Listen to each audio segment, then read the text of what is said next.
Inside Hilltopper Athletics is brought to you by Panhandle Cleaning and Restoration.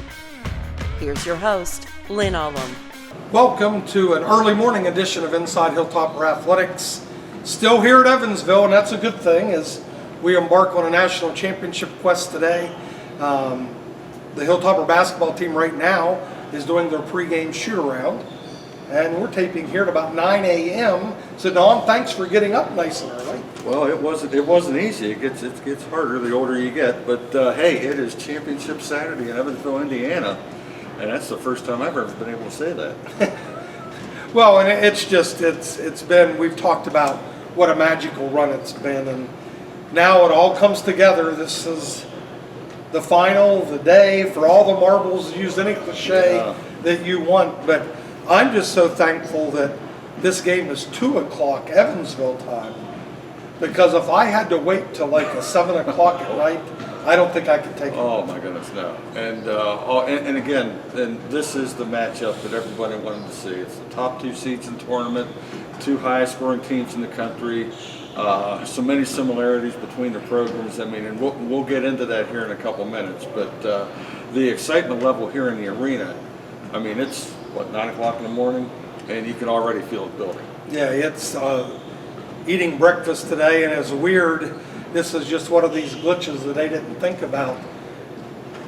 West Liberty and Nova had to share the same pre-game buffet this morning, so not so sure that's a great idea. Now, fortunately, no incidents, nothing happened, but just kind of unusual that you're going through a buffet line and there's members of the other team eating the same time you are. So, well, absolutely so. But just looking at this matchup here, we were talking before about a lot of the similarities between these 2 programs, and obviously we start with the coaches. Ben Hallett, 6 straight Mountain East Conference championships. Played for Jim Crutchfield, 1,600-point scorer, was a coach. The highest winning percentage of any NCAA coach with a minimum of 5 years experience. That's pretty special. Then you look at, of course, we all know Jim Crutchfield did a great job for us at West Liberty. Highest winning percentage of any NCAA coach in 10 years or more experience. I mean, it's arguably the 2 top coaches in Division II basketball, and the top 2 seeds, the 2 highest scoring teams in Division II basketball. They both start 5 double-figure scorers. They both have a first-team All-American on the roster. I mean, you look at all these numbers, this game's going to go back and forth. They'd probably be better off just, like I said in the preview, let's just do away with the tip-off, fire a starter's pistol, and let's go. Yeah, and I want to get back to the 2 highest scoring teams in the country, and I don't know if this is true, but someone said this week it's the first time that the 2 highest scoring teams have actually played each other in a national championship game. It is, and also one trivia question that's going to be answered for the first time. There have been, I believe, 3 number 1 scoring teams in the nation that have made it to the Division II championship game. Our 2014 team was one of them. The highest scoring team in the nation has never won an NCAA Division II championship. We're number 2. Well, but I want to expand on that, and I talked about this on another podcast yesterday. These are teams known for scoring points. So it's not just this year. West Liberty's led the country in scoring so many times. Nova led it this year. Mm-hmm. But what is so cool about this system, I think the systems are more about defense and what the defense creates than so much the offense. Oh, and again, and as you said, we've stressed that throughout this tournament run, and dating back to the Atlantic Regional, where West Liberty put on some really stellar defensive performances, and that has continued here in Evansville. The Black Hill State game was incredible. The New Haven game, they just shut down the East Region champion. They couldn't do anything. And is that going to happen today? Maybe, maybe not.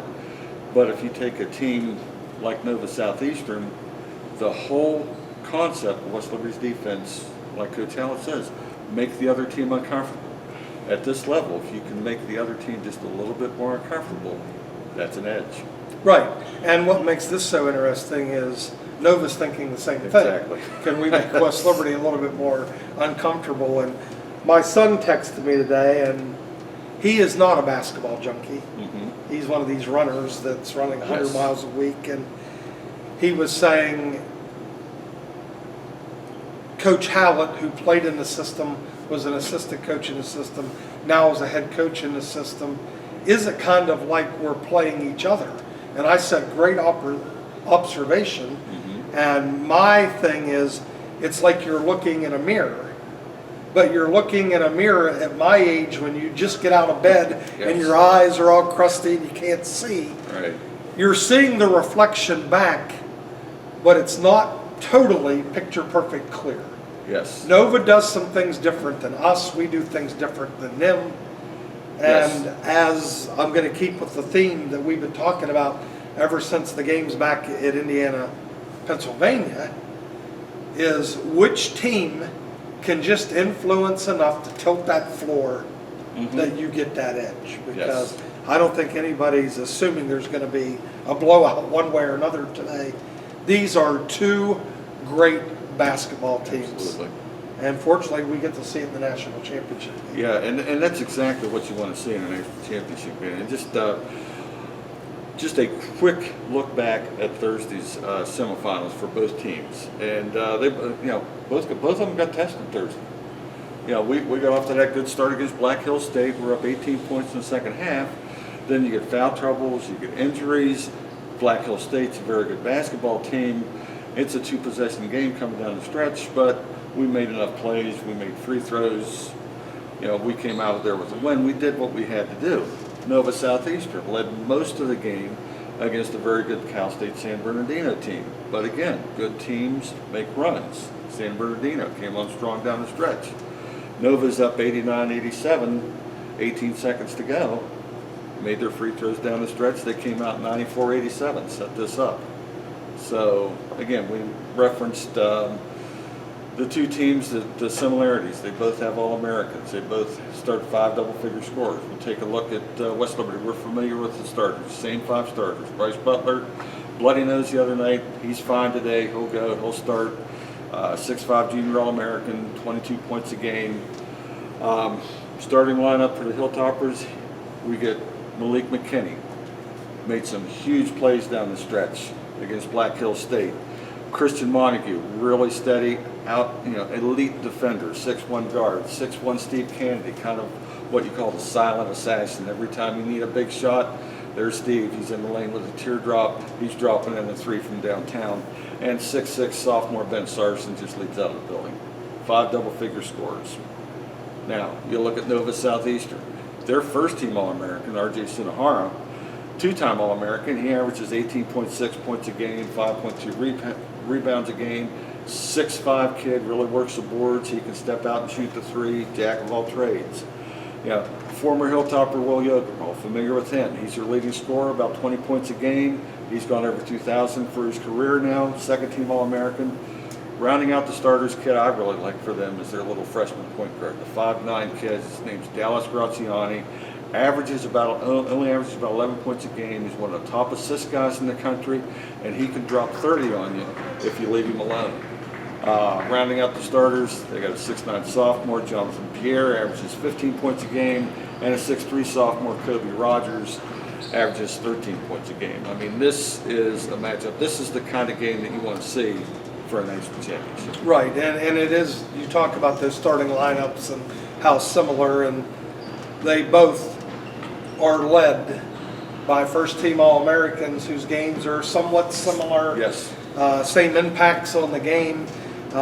West Liberty probably has a little bit more depth, at least if you look at minutes played. Mm-hmm. They're going to play more guys. One of the things in the pre-production meeting with CBS yesterday, I liked that they were kind of putting Chaz on the spot. Like, well, do you have a name for that platoon that comes Yes. in? And he really couldn't come up with a name, and he said, how about the second best unit in the MEC? Yeah. So I kind of, and he was saying that jokingly. Yes. It wasn't meant to disparage anybody else, but I really like that line. But again, this is just going to be a game, but it still comes down, let's take the coaches out of it. And we have tried to talk about this all week. This isn't about the coaches. No, it's Games are about the players. yes. And that's been our theme all week. We want the game to be about the players. And I was even talking to Coach Crutchfield yesterday, and I said, hey, you know, sometimes it just comes down to who makes shots. And I wouldn't be surprised today to see maybe if that's the difference in the game, who just makes the shots they normally make or who doesn't make shots that they normally make. And sometimes, as much as we want to make this rocket science, sometimes it's just as simple as that. You have a little bit better of a shooting game. Well, you can analyze the game on paper all you want. You know, you've got analytics now. You can dig into the back of your computer and try to find the answers, but the answers are by the kids that put it on the floor. That's why games aren't played on paper, and that's why we're going to be tuning in 2 o'clock this afternoon, our time, 3 o'clock your time. And that's why it's always better to be a player than a coach. Absolutely. Coaching can be incredibly rewarding in so many ways, but it's not as good as playing. No, it's almost like being a parent. Yeah, well, that's a good point. One thing I do want to mention, I am so excited for the Hilltopper Nation here today to see who all shows up. Yes. So Chris Morrow, former standout, he was here the other day. I'm in a hotel last night, Cedric Harris, former first team All-American. He comes strolling in with his family, and it's going to be interesting to see how many of those former players. Yeah, I was surprised. Well, I wasn't really surprised knowing what Topper Nation is like, but it was like our fans just doubled from the quarterfinals to the semifinals, and we you know, they were pretty loud there Thursday afternoon here.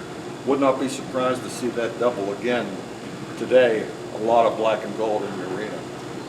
And I think it'll probably double today. And it's just so exciting playing a game on CBS national TV, prime time, Saturday afternoon. Yes. So this is going to be fun. I'm unbelievably nervous. I'm unbelievably excited. I did have to resort to pacing the other day in the last 3 or 4 minutes of the game. Hopefully I get to stay in my seat the whole time. But my wife thought to bring maybe a seatbelt to keep me in, but I wouldn't let her do that. But this is going to be a good one. We've enjoyed the ride. It's been fun being out here all week. It's been fun doing these podcasts. Hopefully it gives you a little inside information that you might not be getting every day. But for Hilltopper fans, not satisfied, want one more W. Same with the coaches. That's what they talk about. And again, getting back to your point about the coaches, both coaches have emphasized in their meetings with CBS and everybody else that it's not about them, it's about their players. Came here, we want to win a championship for the kids and the institutions that we represent. That was our goal coming out here.